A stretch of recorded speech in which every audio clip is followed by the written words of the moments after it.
நானும் எவ்வளவு நேரம் உட்காந்துருக்க ஒரு வீடியோ எடுக்க வர்றதுக்கு எவ்வளவு நேரம் சாலை போட்டுட்டு வர்றதுக்கு ஒரு 10 நிமிஷம் ஆச்சு. இந்த வந்துடுறேன் இங்கிட்டு ஓடி போய் தலை சீவிட்டு வந்தேன். இந்த வந்துடுறேன்னு இப்போ குழம்புக்கு வந்துட்டேன். காலையில ஆனால் ஸ்கூல் மட்டும் இருந்துச்சோ காலையில 10 மணிக்கு முன்னாடியே எல்லா வேலையும் முடிஞ்சிருது. இப்ப மட்டும் எவ்வளவு லேட் ஆகுது? அசால்ட்டை எந்திரிக்கிறதே 8:30க்கு எந்திரிச்சிடுறாங்க. 10 மணிக்கு படுத்தேன், கண்ணை முழிக்கிற 8 மணி. ஆனா ஸ்கூல் இருக்கும்போது மனசுக்குள்ளே நமக்கு தோணும்ல, ஐயோ ஸ்கூல் இருக்கு எந்திரிக்கணும், பிள்ளை 7 மணிக்கு போயிருவானேன்னு தோணும்ல எல்லா தாய்மார்களுக்கும். அந்த மாதிரி 5:30க்கே அலாரம் வச்சு எந்திரிச்சிடறோம். இந்த அலாரம் வைக்க வேண்டாம், 2-3 நாளைக்கு லீவுங்கிறதுனால நம்ம லீவுல தானே இருக்க போறோம்ட்டு அலாரம் வைக்கல, அசால்ட்டா எந்திரிச்சேன். சமையல் முடிஞ்சிருச்சு, இப்போ போய் இப்பதான் எடுத்துட்டு வந்து கொடுத்தாங்க சிக்கனு. அப்புறம் என்ன செய்ய, கொஞ்சம் லேட்டா தானே ஆகும். நான் எடுத்துட்டு வந்து கொடுத்து கொஞ்ச நேரம் ஆயிடுச்சு. குழம்பு ஆயிடுச்சு, குழம்பு ஆகட்டும் கொதிச்சுக்கிட்டு இருக்கு. பசங்கள் நாளைக்கு இங்க வயநாட்டுல எலெக்ஷனா, அதனால எலெக்ஷன்றதுனால பசங்களுக்கு இன்னைக்கு நாளைக்கெல்லாம் லீவ் விட்டாங்கன்னா, நிதி பிரகதி படிக்கிற ஸ்கூல்லதான் எலெக்ஷனுக்கு ஓட் பூத் இருக்கு, அதனால அங்க லீவ் விட்டுட்டாங்க. ஓகேவா? அதனால அங்க லீவ் விட்டு சந்தா அதனால அந்த சுடிதார் நல்லா இருக்கா இல்லையோ, நீ ஷால் போட்டிருக்க தோரணம் நல்லா இருக்குதுப்பா. கேளுங்க, அதனால நாங்களும் லீவுங்க. நாளைக்கு ஓட்டு போடுறதுக்கு 2 நாளைக்கு முன்னாடியே ரெஸ்ட். அப்படி கிடையாது, எல்லாருமே எலெக்ஷன் டியூட்டில இருப்பாங்க. இங்க பெரும்பாலும் எலெக்ஷனுக்கு முதல்ல பயங்கர எலெக்ஷன் டியூட்டி. ஏன்னா ஆண் பெண் எல்லாருமே எலெக்ஷன் டியூட்டினா பயங்கரமா தீவிரமா இறங்குவாங்க. அதனால போல, அதனாலதாங்க போல, அதனாலதான் நான் போலன்னு சொல்லிட்டேன். அப்புறம் என்ன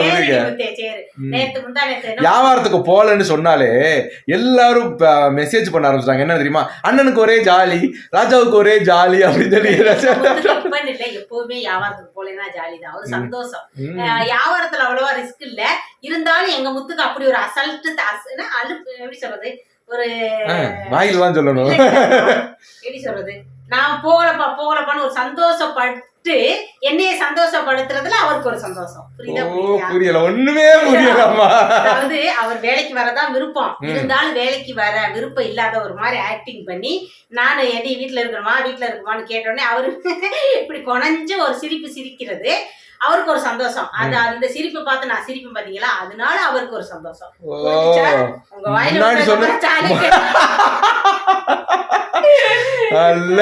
முன்னாடி சொன்னதுனால கொஞ்சம் நல்லா புரிஞ்சிச்சு. 2வது சொன்னது ஒண்ணுமே புரியலம்மா. அதாவது நீ நான் வேலைக்கு வாங்க நீ கூப்பிடணும், நான் வரலன்னு சொல்லி கொலைறத பாக்குறதுல ஒரு சந்தோஷம், அப்படி சொல்லு. ரோடு போட வச்சிருக்கீங்க நீ எனக்கு மேஸ்திரி, நான் வேலை காலம் இருந்தாலும் நீ தானே மேஸ்திரி, அதனால இப்படி போடணும் அப்படி போடணும் நீ சொல்றத வச்சு நாங்க செஞ்சிருவோம். சரி வாங்க, கேள்வி கேட்க பதில் சொல்லிடுவோமா? வாங்க வாங்க வாங்க. ஹாய், எல்லாரும் என்ன பண்ணிட்டு இருக்கீங்க, எப்படி இருக்கிறீங்க, சாப்பிட்டாச்சா? மணி பாத்தீங்கன்னா 2:30 ஆயிடுச்சு. சாப்பிட்டுருப்பீங்கன்னு நினைக்கிறேன். 2:30 2:40 ஆயிடுச்சு. எல்லாரும் சாப்பிட்டு வரப்போது என்ன பண்ணுதுன்னு தெரியல. வீட்டுல இருக்கீங்களா, நேரத்துல வீடியோ போட்டா என்னக்கா அப்படின்னு கேக்குறீங்க. நேரத்துல போட முடியலங்க, ஏதாவது இருக்கணுமே அப்படின்னு பேசுறதுக்கு யோசிச்சுக்கிட்டே இருந்தோம். சரி, காமெடி பர்பிள் கலர் கிடைக்குது, பர்பிள் கலரானு தெரியல, இருந்தாலும் போட்டாச்சு. இது பர்பிள் மாதிரி தான் இருக்கு, நல்ல திக்கு பர்பிளர் இல்ல. பர்பிளர் அப்படிலாம் கிடையாது. அதாவது நிறைய பேர் என்ன சொல்றீங்க அப்படி கேட்டிருந்தீங்கன்னா, அக்கா நீங்க சுடிதார் எடுக்கும் போதே அண்ணனுக்கும் சேர்த்து நீங்க சட்டை எடுத்துட்டு வந்துருவீங்களா, எப்படி மேட்சுக்கு மேட்சா போடுறீங்க அப்படின்னு சொல்லி கேட்டிருந்தீங்க. கிடையவே கிடையாது. சுடிதார் இதெல்லாம் நம்ம எப்படி சொல்றதுன்னா, மேட்சிங் எல்லாம் போடுறோம் பாத்தீங்களா, அதுக்கெல்லாம் முன்னாடியே எடுத்தது. அதெல்லாம் முன்னாடி ரொம்ப பழைய இதுதான். இதுவுமே பழைய ஷர்ட் தான். எனக்கு முன்னாடி இதெல்லாம் ரொம்ப லூஸா இருக்கும், கொடன்னு இருக்கேன்றது மாதிரி நான் போடவே மாட்டேன்.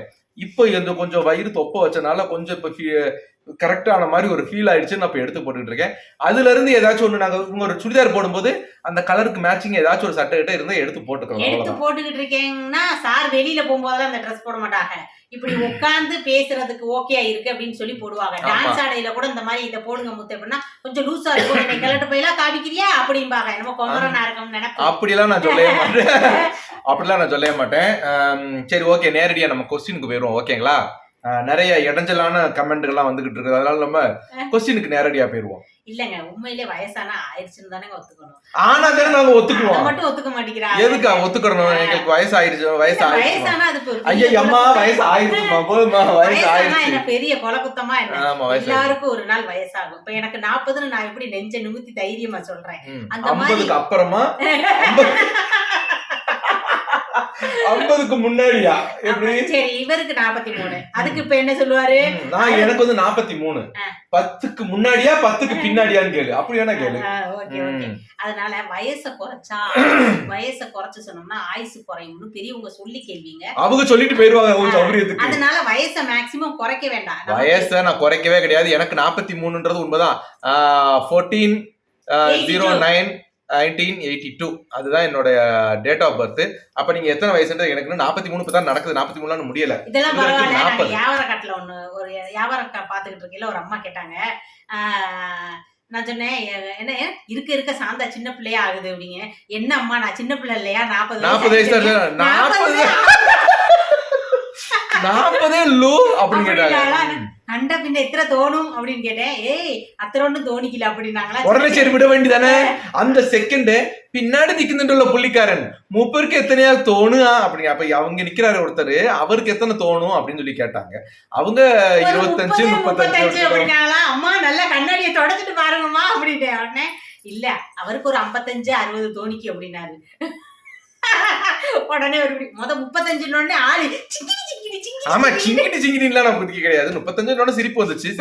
கொஞ்சம் பூரிப்பானாருங்க. ஆமா 35க்கு 43க்கு ஒரு 8 வயசுதான் வித்தியாசம். ஒரு வயசுனாலும் அந்த ஒரு வயசுக்கான தோற்றம் அது முகத்துல நமக்கு கரெக்டா மாறும். பிஞ்சு முகமா இருந்தது, அப்புறம் முதிர்ந்த முகமா ஆகுறோம், அப்புறம் முத்துன முகமா ஆகுறோம், அப்புறம் வயசான முகமா ஆயிருங்க.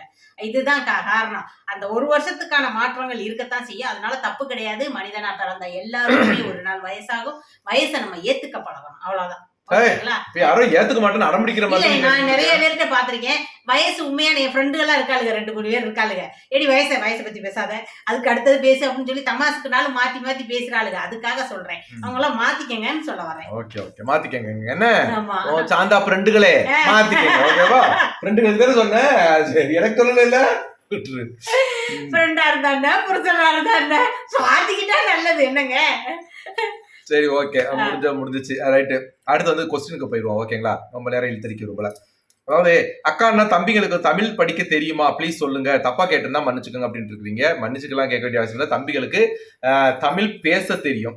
இப்போ கொஞ்சம் நிதினுக்கு மட்டும் வாசிக்க தெரியும். தமிழ்ல ஏதாச்சும் நம்ம பேப்பர் கொடுத்தா அதை ஒன்னொன்னா சொல்லி எழுது கூட்டி வாசிக்க தெரியுங்கிறதே நாங்க எப்ப தெரிஞ்சுக்கிட்டோம்னா ஊருக்கு போனப்ப அப்பா அந்த பஸ் வந்துருச்சு ஏறுங்க உனக்கு அப்புறம் தமிழ் போட தெரியும் அப்படின்னு நான் கேட்டேன். அப்படின்னு அப்ப சொன்னா எதிர்க்கல தி இண்டு இல் திண்டுக்கல் ஏறுங்க அப்படின்னு சொல்லி சொன்னேன். ஆனா எழுத்துக்குட்டி நிதி வாசிச்சிடலாம். அப்ப பஸ் ஸ்டாண்ட்ல நாங்க பஸ்ஸுக்காக வெயிட் பண்ணும்போது ஒரு 5-6 பஸ் வந்துச்சு. 5-6 பஸ்ல உள்ள போர்டை வாசிச்சா நான் கேட்டேன். மறுபடியும் இந்த மாதிரி ஏரியால வச்சிருக்காங்க, அந்த போர்ட்ல என்ன எழுதிருக்காங்க சொல்லுடான்னு சொல்லி கேட்டு கரெக்டா கொஞ்சம் வாசிச்சு சொல்லிட்டேன். லேட் ஆகுது. ஆனா பிரகதிக்கு சுத்தமா தெரியாது. பிரகதி நல்லா தமிழ் பேசுவாங்க, நல்லா பேசுவான். ஆனா எழுத படிக்க தெரியாது. எங்க நிதினு எங்க பசங்க எல்லாருமே தமிழ் பேசுவானுங்க, நல்லா பேசுவானுங்க. எழுத படிக்க மட்டும் தெரியாது. நிதின் இப்ப படிக்க கத்துக்கிட்டா, எழுத தெரியல. ஆனா கொஞ்ச நாள்ல கத்துக்குவான். என் பேர்லாம் எழுதுறான், அவன் பேர்லாம் தமிழ் எழுதிக்கிறான், என் பேர்லாம் தமிழ் எழுதிடுவான். ஆனா ஃப்ளூயண்டா கட நம்மள மாதிரி எழுத தெரியாது. இப்ப மலையாள புக்கு இங்கிலீஷ் புக் எல்லாம் எப்படி வாசிக்கிறாங்களோ அந்த மாதிரி தெரியாது அவனுக்கு. காலப்போக்குல படிச்சுக்குவாங்க கண்டிப்பா. தம்பி வீடியோ எல்லாம் எடிட் பண்றது யார் தம்பி? அது எல்லாமே நம்ம சார் தான், வேற யாரும் இல்ல. இவங்களுக்கு சொல்லி கொடுத்தது வந்து எங்க பையங்க நிதின் தான் ஃபர்ஸ்ட் எனக்கு சொல்லி கொடுத்தாங்க. 2 பேருமே சேர்ந்து தான் சொல்லி கொடுத்தாங்க. இந்த மாதிரி இன்ஷாட் அப்படின்ற ஒரு ஆப் இருக்கு, அந்த ஆப்ல போய் இப்படி எல்லாம் பண்ணணும், இப்படி எடிட் பண்ணணும், இப்படி மியூசிக் வைக்கணும்ன்றத மெயினா 2 பேர் தான் சொல்லி கொடுத்தாங்க.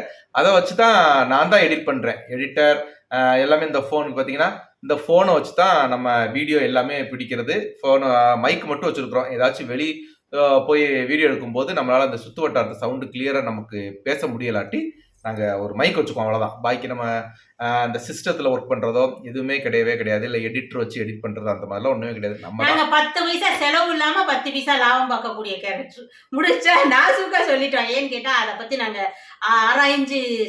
ஆராய்ஞ்சு வாங்கக்கூடிய ஒரு யோசனையை நாங்க வச்சுக்கல. நம்ம செய்யற வீடியோவுக்கு இது போதுமேங்கிற ஒரு தாட்டுக்கு வந்துட்டோம். ஏன்னா நாங்க வெளியே போய் யாரையும் இன்டர்வியூ எடுக்க போறது கிடையாது, வெளியே போய் எங்கேயும் வீடியோ எடுக்க போறது கிடையாது. நாங்க எடுத்த வீடியோல நம்ம திண்ணையவும் அந்த இதையும் தேய்ச்சிருக்கோம். ஹோட்டலுக்கு போனா எடுத்திருக்கோம், ட்ரெயின்ல போனா எடுத்திருக்கோம், அவ்வளவுதான். அதுவே ஓகே இருக்கு எங்களுக்கு. அதை வச்சு நம்ம உறவுகளுக்கு பிடிச்சிருக்கு. ஓகே, உள்ளதை வச்சு ஓனம் போல இருப்போம். இருக்கிற வரை இருக்கட்டும். போகும்போது புட்டுக்கிட்டாலும் பிரச்சனை இல்லை பாருங்க. ஏன்னு கேட்டீங்கன்னா ஐயோ இதெல்லாம் போட்டு நான் முதல்ல போட்டு வாங்கணுமே இப்படி போயிடுச்சேன்னு இல்லைன்னு சொல்லி ஃபீல் பண்ண வேண்டியது இருக்காது. 2வது இந்த ஆப் இல்லைன்னா அடுத்த ஆப், இப்போ யூடியூபே பூட்டிருச்சுன்னா இன்னொரு ஆப் ஏதாவது ஓப்பன் வந்துச்சுன்னா அப்பவும் இந்த மொபைலை வச்சு ஓப்பன் பண்ணிக்கலாம் அப்படிங்கிறதுனால நாங்க எடுத்துக்கிட்டு இருக்கோங்க. இங்க வேலை இருக்கிற வரைக்கும் நமக்கு இங்க கிடைக்குங்க. இங்கேயும் வேலை நின்றுச்சுன்னு வச்சுக்கோங்க, சோழி முடிஞ்சு. அதே மாதிரி இப்ப நிறைய பேர் கேக்குறீங்க பாட்டுக்கெல்லாம் நல்லா காசு கிடைக்குமான்னு. பாட்டுக்கெல்லாம் எங்களுக்கு பணமே கிடைக்காதுன்னு நம்ம சொல்ல முடியாது. இப்போ இதுக்கு வந்து ஒரு எக்ஸாம்பிளுக்கு சொல்றேன். நம்மளோட காமெடி கண்டென்ட்டுக்கு $2 கொடுக்குறாங்கன்னு வச்சுக்கோங்களேன். ஒரு கண்டென்ட்டுக்கு $2 கொடுக்குறாங்கன்னா, ஆனா இது பாட்டுக்கு வந்து அவங்க 0.50, அதாவது 50 பைசான்னு வச்சுக்கோங்களேன், 50 பைசா அந்த மாதிரி தான் கொடுப்பாங்க. இந்த 80 பைசா 50 பைசா கணக்காக வரும். பாக்கி உள்ளவங்களுக்கு எல்லாம் லட்சக்கணக்கான மில்லியன் கணக்குல வியூஸ் போறவங்களுக்கு கிடைக்கலாம். பட் எங்களுக்கு வந்து அந்த வியூஸ் வந்து ரொம்ப கம்மியா தான் போகுது. சிலப்ப டான்ஸ் எல்லாம் ஆடுனா வியூஸ் போகும். அதுக்கு வந்து அதிகமான டாலர் எனக்கு கிடைச்சதே கிடையாது யூடியூப் தரப்புல இருந்து. நான் சொல்றேன், கம்மியா தான் கிடைச்சிருக்கு. அதுக்காகவே நாங்க ஓன் வாய்ஸ்ல பேசத்தான் ட்ரை பண்றோம். அடுத்து வந்து அடுத்த கேள்வி அது அடுத்த கேள்வியை கேட்குறேன். இப்போ வந்து அக்கா சீட்டு போடுறதுனா பத்தி சொல்லுங்க அக்கா, எப்படி சீட்டு போடணும்னு சொல்றீங்களே எப்ப பார்த்தாலும், அது என்ன சீட்டு எனக்கு ஒண்ணுமே தெரிய மாட்டேங்குது, அதான் கேட்டேன். எங்க நாடன் சீட்டுன்னு சொல்லி நாங்கெல்லாம் இங்க நாடன் சீட்டுனா நம்ம லோக்கல்ல நடத்துறவங்க, நமக்கு தெரிஞ்சவங்க பெரியவங்க யாராவது நம்ம அப்பா காலத்துல இருந்து சீட்டு நடத்தினவங்க இருப்பாங்க நம்ம ஊருக்குள்ளே, அவங்கள்ட்ட நடத்திக்கிறது. அப்படி இல்லைன்னா இப்ப நம்ம வேலை பார்க்குற இடத்துல கம்பெனிக்காரவங்க எல்லாம் மாச சம்பளம் வாங்கி அதுகளுக்குள்ளே நடத்திக்கிறது, குலுக்கு சீட்டு மாதிரி நடத்திக்கிறது. அப்படி இல்லைன்னா சர்க்கார் வகையில இப்ப KFCன்னு இங்க இருக்கு, கேரளா அப்படின்னு கேரளாக்காரவங்க கவர்மெண்ட் நடத்துது. இப்ப 100 மாசம் 50 மாசம் 20 மாசம்னு சீட் இருக்கு. அது நம்மளால எவ்வளவு முடியுமோ தொகை, அந்த தொகையை சேர்த்துக்கிறது. இப்ப ஃபர்ஸ்ட் மாசம் 20 மாசம்னு வச்சுக்கோங்களேன், அவங்க டோட்டல் 21 மாசம் அடைக்க சொல்லுவாங்க. 1 மாசம் டியூ அவங்களுக்கு எக்ஸ்ட்ரா இருக்கும். இல்லைன்னா சிலர் என்ன பண்ணுவாங்க, 20 மாசம் அடவு தான் இருக்கும், 2வது மாசம் ஏழை இல்லாம அப்படியே எடுத்துக்கிறவங்க இருப்பாங்க. பாக்கி 19 மாசமும் ஏழை இருக்கும். அந்த மாதிரி இதுலதான் நாங்க சேர்ந்துக்குவோம். அந்த 20 மாசம் டோட்டல் இருக்கிறதுல சேர்ந்துக்குவோம். 20 மாசமும் நம்மளால எவ்வளவு முடியுது, இப்ப 10,000னா 10,000, 5,000னா 5,000, 50,000னா 50,000 முடிகிற காசை சேர்த்து வைப்போம். 20 மாசம் முடிஞ்சதுக்கு அப்புறம் ஒரு தொகையா வாங்கி அந்த தொகையை நம்ம வேஸ்ட் பண்ணாம இடத்துலயோ பொருளையோ பிள்ளைங்களுக்கு ஸ்கூல் ஃபீஸ் அடைக்க வேண்டிய, எப்பயுமே இருந்தாலும் வருஷத்துக்கு ஒரு தவணை தானே ஸ்கூல் ஃபீஸ் அடைக்கிற மாதிரிலாம் வரும், அதுக்கெல்லாம் யூஸ் ஆகட்டுமேன்னு சொல்லி தான் சேர்றது. இப்படித்தான் சேர்க்கிறோம். நீங்க கேட்டு பாருங்க, அக்கம் பக்கத்துல இருக்கவங்களாம் சேர்ந்துருப்பாங்க, உங்க அப்பா அம்மா சேர்ந்துருப்பாங்க, பரம்பரையா சீட்டு நடத்துறவங்க இருப்பாங்க, பல விசுவாசமா நடந்துக்கக்கூடியவங்க, அவங்கள்ட்ட சேர்க்கலாம். இல்லைன்னா நீங்க போஸ்ட் ஆபீஸ்ல சேரலாம். அப்பதான் போஸ்ட் ஆபீஸ்ல நிறைய ஆஃபர்ஸ், போஸ்ட் ஆபீஸ் வந்து அவ்வளவு சீக்கிரம் ஓட போறதும் கிடையாது, ஏமாத்த போறதும் கிடையாது, சேரலாம். போஸ்ட் ஆபீஸ்ல இப்போ ஒரு இன்சூரன்ஸ் வந்திருக்கு. இல்லாதவங்க, பெரிய இன்சூரன்ஸ் சேர முடியாதவங்க இந்த இன்சூரன்ஸ் சேர்ந்துக்கங்க. 400 சில்லற ரூபா போஸ்ட் ஆபீஸ்ல வந்திருக்கு. அது நம்ம பேங்க், எந்த பேங்க்ல அக்கௌண்ட் சேர்ந்திருக்கோமோ அந்த பேங்க் மூலமாவும் சேரலாம். இல்லைன்னா போஸ்ட் ஆபீஸ்லேயே போய் நீங்க நேரம் சேரலாம். ஆதார் கார்டு அட்ரஸையும் கொடுத்தீங்கன்னா வருஷத்துக்கு 400 சில்லற ரூபா அடைச்சா போதும். உங்களுக்கு நமக்கு முடியல வைக்கலைனாலும் ஆஸ்பத்திரிக்கு அந்த இது பார்த்துக்குவாங்க. மோடி தரப்புல வந்திருக்குன்னு நான் நினைக்கிறேன். ஃபுல் டீட்டெயில் தெரியல, இருந்தாலும் என்கிட்ட வந்து சொன்னதை வச்சு நான் சொல்றேன், என் குரூப்ல வந்ததை வச்சு நான் சொல்றேன். நீங்க முடிஞ்சு அதை சேர்த்துக்கங்க. இப்ப நாங்க சேர்ந்த இன்சூரன்ஸ் எல்லாம் வருஷத்துக்கு 25,000 ரூபாய் அடைப்போம். அது வந்து வருஷத்துக்கு 25,000 ரூபாய் வந்து நாங்க சேர்த்துக்கு வந்து ஹெல்த் இன்சூரன்ஸுங்க. நம்ம சொல்றது வந்து ஹெல்த் இன்சூரன்ஸ் வேற, லைஃப் இன்சூரன்ஸ் வேற. ஆமா, ஹெல்த் இன்சூரன்ஸ் தான் நாங்க சேர்ந்திருக்கோம். ஸ்டார் ஹெல்த் இன்சூரன்ஸ் சேர்ந்திருக்கோம். அதுல வந்து வருஷத்துக்கு 25,000 அடைக்கணும். அதாவது குடும்பத்துக்கு எவ்வளவு ஆனாலும், அதாவது நாங்க அந்த 25,000 அடைக்கும் போது உண்மையில ஒரு தட்சணை வைக்கிற மாதிரி தான், கடவுளே இந்த வருஷம் எங்களுக்கு எங்க குடும்பத்தாளர்களுக்கு யாருக்கும் எந்த ஒரு ஆபத்தும் வந்துடக்கூடாது அப்படின்னு சொல்லிட்டு ஒரு தட்சணை வைக்கிற மாதிரி தான். வரணும்னு நினைக்க வேண்டாம், வரக்கூடாதுன்னு நினைச்சு அடப்போம். அப்படியே வந்துட்டாலும் ஒரு ஆள்கிட்ட ஓட வேண்டாம். நமக்கு இப்ப எப்படி இருக்கவங்களுக்கு என்ன வருதுன்னே தெரியாது. நம்ம எப்படியா இருந்தாலும் முன்கருதலுக்கு ஆஸ்பத்திரிக்கு கொண்டுட்டு போவோம். அங்க ஆஸ்பத்திரிக்கு கொண்டுட்டு போகும்போது அந்த நேரத்துல நம்ம கையில காசு இருக்காத ஒரு பட்சத்துக்கு தான் நம்ம படக்குன்னு இந்த இன்சூரன்ஸ் எல்லாம் சேர்ந்துக்கிறோம். டக்குனு இந்த கார்டை தூக்கிட்டு போய் இருந்தோம்னா நமக்கு பயப்பட தேவையில்ல. 2 லட்சம் 3 லட்சம் டக்குன்னு ஆபரேஷன் பண்ணணும் வேணும்ட்டாங்கன்னா அந்த நேரத்துல யாருக்கிட்டுமே இருக்காது. சில நேரத்துல அந்த மாதிரி பெரிய பணக்காரவங்களும் நம்ம எல்லாம் கிடையாது. அதனால இந்த இதை நாங்க சேர்த்து வச்சுக்கிட்டோம். சரி, ஓகே. அந்த 400 சில்லற ரூபா நீங்க அடைச்சிங்கன்னா யாருக்கும் ஒன்றும் வராம இருக்கட்டும். அப்படி ஏதாவது ஆயிடுச்சுன்னா அவங்களுக்கு 2 லட்சம் ரூபா அந்த ஃபேமிலிக்கு கொடுக்குறாங்கன்னு சொல்லி கேள்விப்பட்டேன்.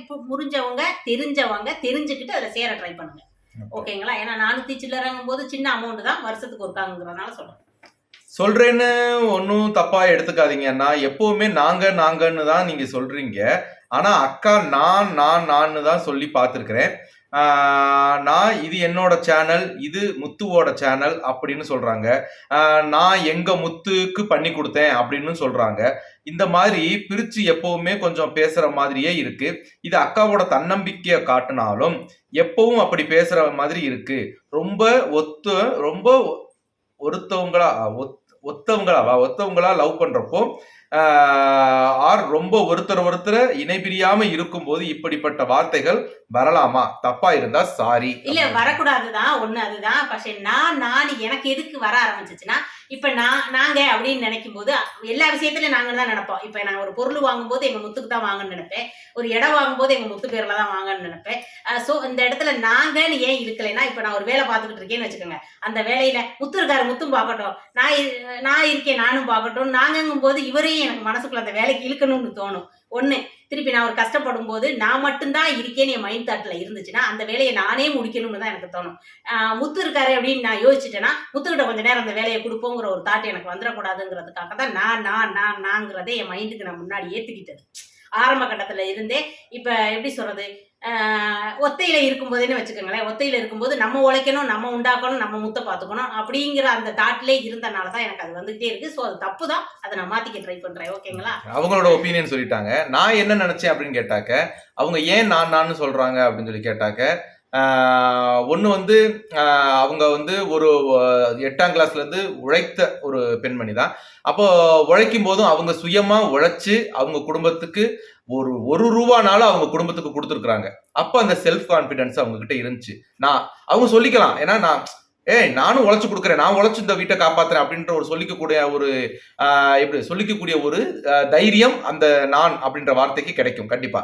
இன்னொன்னு என்னன்னு கேட்டீங்களாக்கும், 3 மாசம் நான் இங்க வந்து கல்யாணம் பண்ணி இங்க வந்து விட்டுட்டு இல்ல கல்யாணத்துக்கு முன்னாடி வேற லைஃப்லனாலும் அவங்க வந்து நான் லவ் பண்ண பையன் நான் கல்யாணம் பண்ணிக்க போறேன் அப்படின்னு சொல்லி அவங்க ஒரு போராட்டம் பண்ணி வெளியில வந்தாங்க.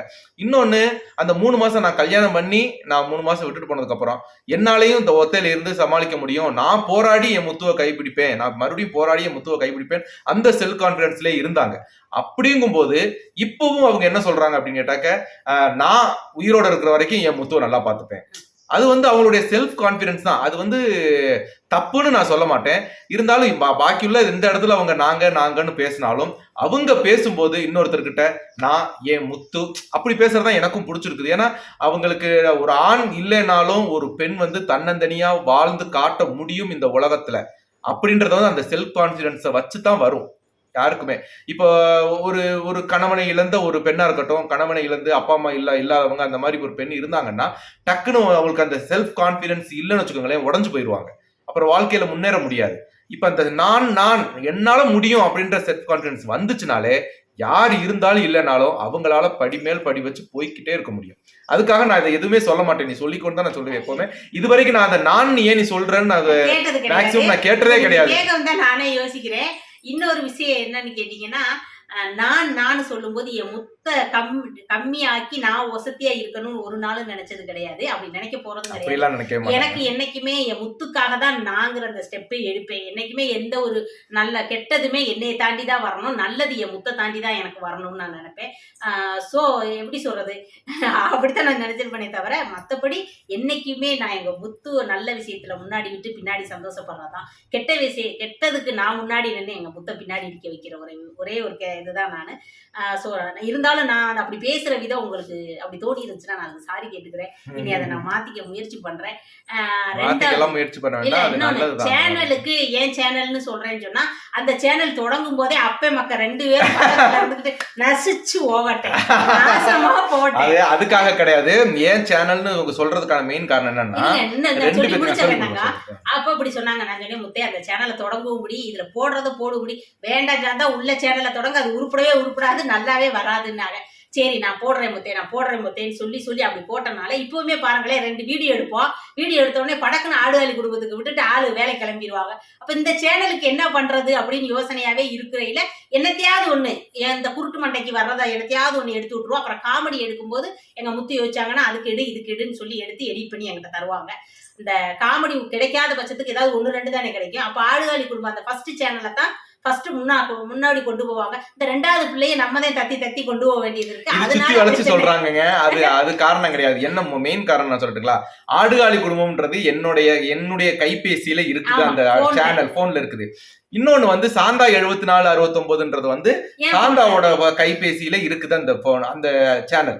அதனால இது பேசும்போதே உங்க சேனல்ல விட்டுக்கங்க என் சேனல்ல விட்டுக்கங்கன்னு சொல்றது வந்து நம்ம கைபேசியில நம்ம போன்ல இருக்கிறதுன்றதுனால நாங்க அதை அப்படி சொல்லிக்கிட்டோம். என் சேனலுக்கு உன் சேனலுக்கு அப்படின்னு நாங்க அந்த போனை தான் வந்து எங்க சேனல் நாங்க மென்ஷன் பண்ணி சொல்றோமே தவிர இது என்னங்க என் சேனலை கொண்டு போயிட்டு நான் வேற ஆளுக்கும் அவங்க கொண்டு சேனலுக்கு வர்ற காசை கொண்டு வேற ஆளுக்கும் கொடுக்கப்படுறது எல்லாம் நம்ம குடும்பத்துக்கு. அதே மாதிரி இந்த 2 சேனலுக்கு வரக்கூடிய காசு 2மே எங்க முத்து அக்கௌண்ட்டுக்கு தான் வரும். இந்த அக்கௌண்ட் ஜீரோவா தான் இருக்கும். இந்த அக்கௌண்ட் ஜீரோவா இருக்கக்கூடாதுங்கிற ஒரே தாட்டுக்காக எல்லா மாசம் காசு வரும்போதெல்லாம் என்கிட்ட கேள்வி கேட்பாடு இல்லாமலே எனக்கு எல்லா மாசம் என் அக்கௌண்ட்டுக்கு டிரான்ஸ்பர் பண்ணிடுவாரு ஒரு தொகையை. எதுக்குடி அது பண்றீங்க, A to Z வரை நீங்க என்னை பாத்துக்கிறீங்க, அப்புறம் எதுக்காக இந்த காசு எனக்கு அனுப்புறீங்க? அப்படி இல்ல, என்ன காரணம் வச்சாலும் சாந்தாவுக்கு அந்த மனசுல ஒரு யாராவது ஒருத்தவங்க ஒரு சொல்லி கொடுத்தாலுமே டக்கு மாசம் மாசம் சொல்லி நீ நடிக்கிற, நீ வியாபாரத்துக்கு போற, அந்த காசை நீ வாங்கி வரவு செலவு பாக்குறது ஓரக்கு.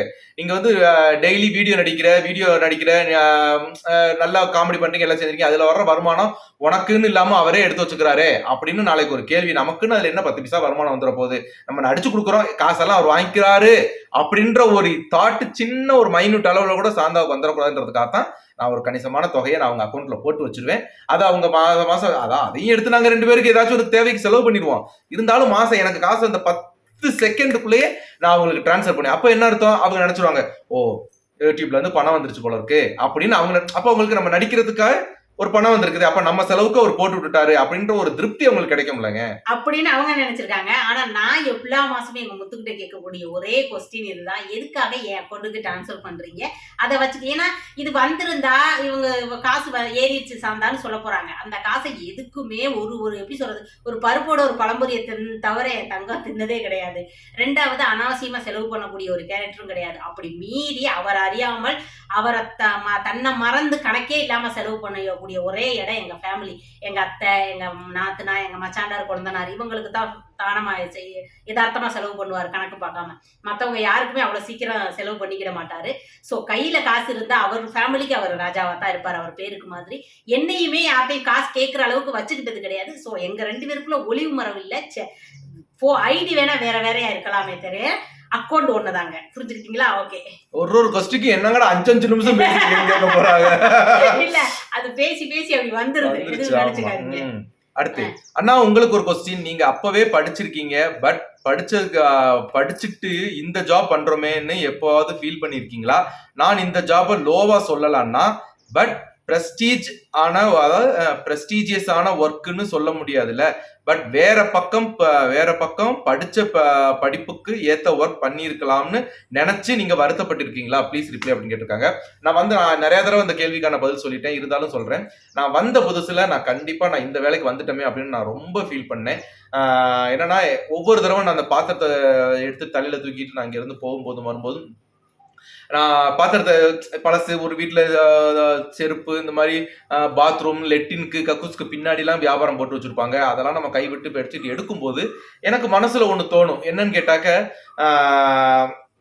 என்னடா இந்த வேலைக்கு வந்துட்டோமே, இந்த வேலைக்கு இப்படி வந்து ஃப்ராங்கா சொல்றேன், இப்படி வந்து செருப்பு இருக்கிறதுக்காகவா நம்ம அப்பா இப்படி டிப்ளமோ படிக்க வச்சாரு, உன்னை பாஸ்போர்ட் எடுத்து கொடுத்தாரு, உன்னை வெளிநாட்டுக்கு அனுப்பணும்னு சொன்னாரு. அவர் ஒவ்வொரு மாசமும் பணம் அனுப்பி நம்ம படிக்க வைக்கும் போது நம்ம புள்ள நாளைக்கு மாசம் உழைச்சு நமக்கு ஒரு அமௌண்ட் கையில கொடுக்கும்னு மனசுல எவ்வளவு ஏக்கத்தோட நம்மளை படிக்க வச்சிருப்பாரு அப்படின்னு நினைச்சு நான் ரொம்ப கஷ்டப்பட்டேன். நான் ரொம்ப மனசளவுல ரொம்ப சிரமப்பட்டேன். அதனால பணமே கொடுக்காம இருந்தது கிடையாது. வீட்டுக்குலாம் நான் கொடுத்துருவேன். எந்த வேலை பார்த்தாலும் நம்ம வீட்டுக்கு பணம் கொடுக்கலாம், அது வேற காரியம். இருந்தாலும் அவங்க மனசுலன்னு ஒரு ஆசை இருப்ப. நம்ம என்ன நினைக்கிறோம், நம்ம பிள்ளை நல்லா படிச்சு நல்ல ஒரு வேலையில நல்ல ஒரு ஜாப்ல இருக்கணும்னு மனசுல நினைக்கிறோம். அந்த ஆசை எங்க அப்பாவுக்கும் இருந்திருக்கும். இப்போ நம்ம அப்பா நம்ம இப்படி வந்து செருப்பு இருக்கிறத பார்த்தாருன்னா அவர் மனசு எவ்வளவு ஃபீல் ஆகும் அப்படின்றத நினைச்சு நான் கவலைப்பட்டிருக்கேன்.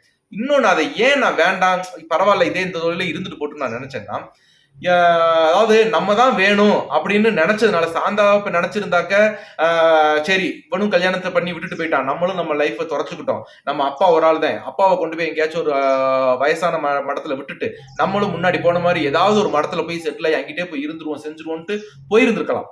அப்படி போயிருந்தாங்கன்னா அவங்க லைஃப் வேற மாதிரி அப்படி திரும்பி போயிருந்திருக்கும். ஆனா அப்படி செய்யாம மனசுல ஒருத்தனை நினைச்சோம், அவனையே நான் கரம் பிடிச்சு சாகும் போது அவன் மடியில தான் விழுந்து சாகணும்னு நினைச்சு ஒரு வைராக்கியமா இருந்து பண்ணாங்கல்ல, அதுக்கு இந்த தொழில் ஒரு முன்னேற்றத்தை கொடுத்துச்சு அவங்களுக்கு. இந்த தொழிலை பார்த்துனாலும் நம்ம கை ஊண்டி பொழைக்கணும்ன்ற நினைப்பு அவங்களுக்கு இருந்துச்சு. இப்படி ஒரு பொண்ணே நினைக்கும் போது இந்த தொழில் என்ன கேவலம், நம்ம பாட்டு பண்ணுவோம். அதாவது இந்த தொழிலை பொறுத்த வரைக்கும் நானே ராஜா நானே மந்திரி தாங்க. அடிச்சு அதாவது சொந்த தொழில் வந்து என்னைக்குமே வந்து யார் கையை எதிர்பார்க்க வேண்டிய அவசியம் இல்லை. இதை நாங்க பலமுறை மென்ஷன் பண்ணி சொல்லியிருக்கோம். அதுக்காக வேற ஒரு ஆள்கிட்ட வேலை பார்க்கறவங்களை வந்து நான் தப்பாவும் நான் சொல்ல கிடையாது. சொந்த தொழில்னும் போது நம்ம எப்ப வேணா எந்திரிக்கலாம், எப்ப வேணா போகலாம், எப்ப வேணா வரலாம். ஒரு 100 ரூபாய்க்கு வியாபாரம் கிடைச்சாலும் வீட்டுக்கு வந்துடலாம், யாரும் ஒண்ணும் சொல்ல மாட்டாங்க. அந்த மாதிரி இது இருந்துச்சு. சரி ஓகே, எந்த தொழில் பார்த்தா என்ன, எந்த தொழில் செய்தார் என்ன, செய்யும் தொழில் தெய்வம் என்று பட்டுக்கோட்டை பாட்டில் சொன்னானே ரிப்பீட்டு நான் பாட்டுக்கு போயிட்டோம். வேற ஒண்ணுமே கிடையாது. ஓகேங்களா, அவ்வளவுதான், வேற ஒண்ணும் இல்ல.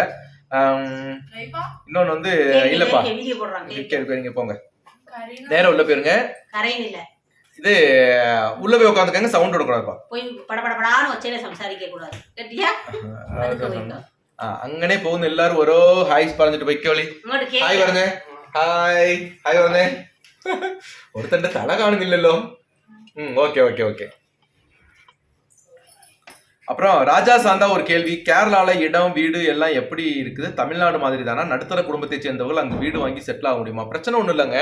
நடுத்தர குடும்பத்தை நம்ம பெரிய டாடா பொருளாலாம் கிடையாது, இல்லை நம்மளும் ஒரு நடுத்தர குடும்பத்தை சேர்ந்தவங்க தான். இங்க ஒரு இடத்த வாங்கணும்னு நினைச்சு வைராக்கியத்தோட நம்ம வாங்கி வீடு கட்டி இப்ப குடி இருக்குது. அதாவது எவ்வளவு ஆடம்பரமா கட்டி நம்ம இருக்கணும்னு நினைச்சா அதுக்கு தக்கன விலையா தான் இருக்கும். நம்ம ஒரு 4 சென்ட் 5 சென்ட் வாங்கி ஒரு சின்ன வீடு கட்டி நம்ம வாட்டுக்கு இருக்கணும் நிம்மதியா அப்படின்னு நம்ம நினைச்சா அதுக்கு தக்கன விலைக்கும் கிடைக்கும். இப்ப டவுனுக்குள்ளேயே நம்ம வாங்கினா அதுக்கு தக்கன விலை, நம்ம வெளியில போய் கொஞ்சம் உள் கிராமத்துல போய் வாங்கினா அதுக்கு தக்கன ஒரு விலையா இருக்கும். அதனால போயிட்டு அதனால பிரச்சனை ஒண்ணுமே கிடையாது. வாங்கி தான் இருக்கணும்னு நினைச்சாக்க இருக்கலாம். அது எந்த ஊராக இருந்தாலும், தமிழ்நாடா இருந்தாலும் சரி, கேரளாவா இருந்தாலும் சரி, நம்ம கையிருப்புக்கு தக்கன 50 லட்ச ரூபா 1 கோடி ரூபா வச்சுக்கிட்டு நம்ம சிட்டில போய் அழகா வீடு வாங்கலாம். அதே ஒரு சைபரை குறைச்சுக்கிட்டு 10 லட்ச ரூபா இருந்தாலும் நம்ம இங்க கிராமத்துல இருந்து நம்ம வீடு இடம் வாங்கி இருக்கலாம். என்னமா அமைதியா இருக்க? நீங்க பேசுனீங்க, பேச விட்டு அமைதியா இருந்தேங்க. அண்ணா அக்கா, உங்களோட வீடியோ இப்பதான் கொஞ்ச நாளா பாக்குறேன். உங்களை எனக்கு ரொம்ப பிடிக்கும். உங்களோட லவ் ஸ்டோரிய, உங்களோட பழைய வீடியோ முழுவதும் பார்த்தேன். கவலையா இருந்துச்சு, அழுதுட்டேன். எல்லாரும் உங்ககிட்ட உங்களோட லவ் ஸ்டோரிய பத்தி கேள்வி கேட்கும் போது அப்போ உங்களுக்கு என்னடா நம்ம கிட்ட இப்படி கேள்வி கேட்கிறாங்களே அப்படின்னு நினைச்சு நீங்க மனம் வருத்தப்பட்டிருக்கீங்களா? அண்ணா கடையம் பத்தி சொல்லுங்க, கட்டாயம் பதில் சொல்லுங்க அப்படின்னு இருக்கீங்களா? சரி, கடையம்னு கேட்ட மாதிரி இருந்துச்சு. நான் ஸ்ரீலங்கா கொழம்புல இருந்து பேசுறேன் அப்படின்னு சொல்லியிருக்கிறாங்க. சரி ஓகே, ரொம்ப சந்தோஷம் நீங்க கேட்ட கேள்வியில. அதாவது விமர்சனங்கள் நிறைய வரும், கேள்விகள் நிறைய வரும். எங்க குடும்ப தரப்புல இருந்தும் சரி, சொந்தக்காரங்க தரப்புல இருந்தும் சரி, உறவுகளாகிய உங்க பக்கத்துல இருந்தும் சரி, ஒரு விஷயத்த நம்ம சொன்னோம்னா அதுக்கு நிறைய விமர்சனங்கள் வரும்ன்றது எங்களுக்கு நல்லா தெரியும். அதெல்லாம் நம்ம தெரிஞ்சுதான் நம்ம லவ் ஸ்டோரியை சொன்னோம். இதுல வந்து எங்களுடைய நெகட்டிவும் இருக்கு, எங்களுடைய பாசிட்டிவும் இருக்குது. அப்ப நீங்க கேட்கிற கேள்வி பாசிட்டிவாவும் வரும், நெகட்டிவாவும் வரும். அதனால நாங்க எதையுமே எதிர்கொண்டுதான் நாங்க அந்த வீடியோ சொன்னோம். கவலைப்படல. இருந்தாலும் நாங்க ஒரு ஏதாவது அதுல ஒரு சின்ன தப்பு பண்ணியிருந்தோம் அப்படின்னா அந்த லவ் ஸ்டோரியில, இப்ப நானே வச்சுக்கோங்களேன், நான் 3 மாசம் விட்டுட்டு போயிட்டேன். அந்த ஒரு தப்பு நான் பண்ணிருக்கும் போது, ஒரு ட்ரிப் நீங்க கேட்கும்போது எனக்கு கொஞ்சம் நம்ம பண்ண தப்பு தானே, பிரச்சனை இல்லை, நம்ம தன்ன தப்ப கேட்டாங்க. 2 ட்ரிப் கேட்கும்போது 3 ட்ரிப் கேட்க முடியல. அது நம்ம கேட்கிற விதம்னு ஒண்ணு இருக்கு பாத்தீங்களா? நீங்க வந்து அண்ணா நீங்க பண்ணது தப்புனா, நீங்க அக்காவை அப்படி செஞ்சுட்டு போயிருக்க கூடாது அப்படின்னு கேட்கறதுக்கும், நீ விட்டுட்டு போனவன் தானடா, பெரிய யோக்கிய மாதிரி பேசாதடா அப்படின்னு சொல்றதுக்கும் நிறைய வித்தியாசம் இருக்கு. அதுல அந்த நேரத்துல கொஞ்சம் சின்னதா வருத்தப்பட்டிருந்திருக்கேன். அதுக்கு பெருசா லவ் ஸ்டோரியை கேட்கும்போது திரும்ப எங்க வாழ்க்கையில நடந்த சொல்றதுல எங்களுக்கு ஒரு பிரச்சனையுமே இல்லைங்க. அதனால எங்களுக்கு பெருசா வருத்தம்லாம் ஒண்ணும் வந்ததே கிடையாது.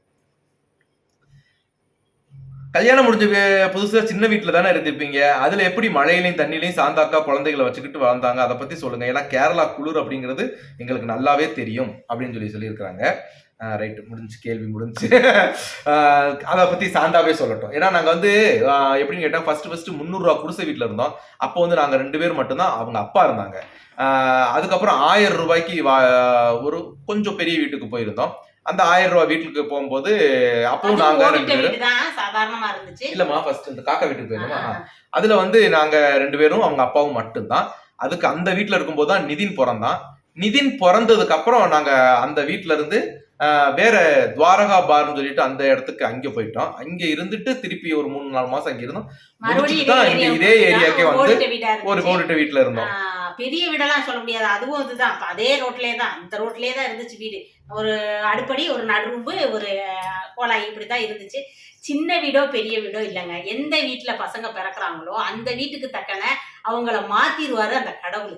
இப்ப நம்ம 1000 ரூபாய் வீட்டுல இருந்தோம், செட்ல குடியிருக்கிறவங்களும் நிறைய பேர் இருக்காங்க, அவங்களுக்கு குழந்தைகளும் இருக்கு. அந்த குழந்தைகள் எப்படி அந்த செட்ல இருக்கிறாங்க, அவங்களுக்கு தக்கன அந்த கடவுள் மாத்திடுறாரு. அந்த இடத்துக்கு தக்கன அந்த குழந்தைகள் வாழக்கூடிய ஒரு ஆரோக்கியத்தையும் எப்படி சொல்றது, ஆயுசையும் கடவுள் கொடுத்துடுறாரு. அது இருக்கிறனால பிள்ளைங்க எந்த இடத்துலயும் அதுக்கு தக்கன வளர்ந்துருதுங்க. அவங்களுக்கு தெரியும்ல, நம்மளோட இதுதான் தெரிஞ்சுட்டு தான் வளர்றாங்க. அப்படித்தான் என் பிள்ளைகளும் வளர்ந்துருக்குங்க. இப்ப இந்த பெரிய வீட்டுக்கு வந்தப்பயும் இதுக்கு தக்கன வளருதுங்க. இதை விட்டு நீ நடு ரோட்ல நின்று வளரக்கூடிய ஒரு சூழ்நிலை வந்தாலும் வளர்ந்துருங்க. ஏன்னா அப்படியே தான் வளர்த்துட்டோம் ஆரம்பத்துல இருந்து. நம்ம எப்படி இருக்கோமோ அதோட ஒன்றியே பிள்ளைங்க வளர்ந்துருங்க. அதனால நாங்க மட்டும் இல்லைங்க, எல்லா அப்பா அம்மாவும் அப்படித்தான் வளர்த்துருப்பாங்க. இதுல ஒன்றும் எனக்கு பெருசா தெரியல. ரைட்டு. அடுத்து லாஸ்ட்டாக இன்னொரு கொஸ்டின் சொல்லிக்கிறேன். இது பொதுவாக நிறைய பேரால் லைக் செய்யப்பட்ட ஒரு கேள்வி. என்னன்னு கேட்டாக்க, குழந்தைங்களை எப்படி வளர்க்கணும், அதனால தான் இந்த கேள்வியை நான் லாஸ்ட்டில் கேட்டேன். குழந்தைங்களை எப்படி வளர்க்கணும் அண்ணா, ப்ளீஸ் அந்த டிப்ஸ் சொல்லுங்க அப்படின்னு சொல்லிங்க. குழந்தைங்களை வளர்க்குறதுக்கெல்லாம் உண்மையிலே யாராலையுமே டிப்ஸ் சொல்ல முடியாது. என்ன காரணம்னு கேட்டாக்க, குழந்தைங்க நம்ம வளர்க்குறது ஒரு பெரிய ஒரு பொறுப்பு. நம்ம அதாவது கடவுள் குழந்தைன்றது நமக்கு கொடுக்குற ஒரு கிஃப்ட் தான், நான் இல்லைன்னு சொல்லலை. ஆனால் தயவு செஞ்சு வேற எதுவும் தப்பாக போர்ட்ரேட் ஆக வேண்டாம். இது நான் எதுக்காக சொல்றேன்னா, நம்ம கிட்ட குழந்தை ஒரு கிஃப்டா கொடுக்கும்போது அதை அதனுடைய வயது பக்குவம் அடைகிறது தான் அந்த 18 வயசுக்கு மேலன்னு சொல்றோம். அந்த 18 வயசு வரைக்கும் நம்ம குழந்தைங்களை நம்ம ரொம்ப கேர்ஃபுல்லா நம்மளுடைய பாதுகாப்புல வளர்க்கணும். அது நம்மளுடைய பொறுப்பும் கடமையும். அதுல நம்ம தவறவே கூடாது. சுதந்திரம் அப்படின்றது பிள்ளைங்களுக்கு ஒரு எப்படி சொல்றதுன்னா, நம்ம ஒரு குதிரையில போகும்போது அதனுடைய எப்படி சொல்றது, அது கழுத்துல மாட்டுக்கு அந்த கயிறு நம்ம கையில இருக்கிற மாதிரி தான் நம்ம வச்சுக்கணும். ரொம்ப லூசா ஃப்ரீயா அவுத்தும் விட்டுறக்கூடாது, ரொம்ப இழுத்து பிடிக்கவும் கூடாது. ஏன்னா அந்த குதிரை மாதிரி தான் குழந்தைங்க. நம்ம அதுகளுக்கு எவ்வளவு தூரம் அந்த ஃப்ரீயா கொடுக்குறோமோ அவ்வளவு தூரம் இழுத்து பிடிச்சிக்கிட்டே தான் போகணும். அப்பதான் குழந்தைங்க ரொம்ப கட்டுப்பாடா வளர்க்கும். அதுக்காக நம்ம இந்த தமிழ் எங்க அம்மாவெல்லாம் சொல்லுவாங்க, உங்களை எல்லாம் தண்ணி தொளிச்சு அவுத்து விட்டாச்சுடா போங்கடா அப்படின்லாம் சொல்லுவாங்க. அந்த மாதிரி விடவும் கூடாது. ஓவரா கட்டுப்பாடு வச்சாலுமே பிள்ளைங்களுக்கு ஓவர் ப்ரெஸ் ஆயிட்டு என்ன சொல்லுவாங்கன்னா, என் வீட்டுல அதாவது ரொம்ப போய் நம்மளை பத்தின ஒரு தப்பான கருத்துக்கள் வெளியில கேட்கும் போது அவங்களுக்கு அது தோண ஆரம்பிச்சிடும். அந்த 2 விஷயம் ஒண்ணு. இன்னொன்னு என்னன்னு கேட்டீங்கன்னா, பிள்ளைங்களுக்கு குழந்தைங்களுக்கு கல்வி ரொம்ப ரொம்ப ரொம்ப முக்கியம். அந்த காலத்துல நம்மலாம் படிக்க செஞ்சோம், இப்போ ஒரு வேலை வெட்டியை பார்த்து நம்ம இருக்கிறது இல்லையா அப்படின்னு நம்ம நிறைய பேர் சொல்லி நான் கேள்விப்பட்டிருக்கேன். அந்த ஒரு வார்த்தையை குறைச்சுக்கோங்க. ஏன்னு கேட்டாக்க, நம்ம வாழ்ந்த காலம் வேற, நம்ம அனுபவத்திலே படிக்க. இப்போ உள்ள பிள்ளைங்களுக்கு ஒரு அதிகமா போன் யூஸ் பண்றாங்க. ஒரு 5 மினிட்ஸ் அவங்களால ஒரு சொந்தமா சிந்திக்கக்கூடிய ஒரு திறன் அவங்களுக்கு இப்ப கிடையாது. அதனால அந்த திறனை வளர்த்துக்கணும் அப்படின்னாக்க அவங்களுக்கு கல்வி ரொம்ப ரொம்ப அவசியம். அதனால கல்வியை கண்டிப்பா சாப்பாட்டுக்கு இல்லைன்னாலும் பிள்ளைங்களுக்கு அந்த சாப்பாட்டு காசை மிச்சப்படுத்தினாச்சும் கல்வியை வளர்த்து கொடுங்க. ஏன்னா பிற்காலத்துல அவங்களுக்கு அதுதான் கைதூக்கி விடும். நம்ம கூட வரப்போறது நம்மளுடைய அறிவும் கல்வி மட்டும்தான். நம்ம செத்தாலும் கூட வரப்போகுது.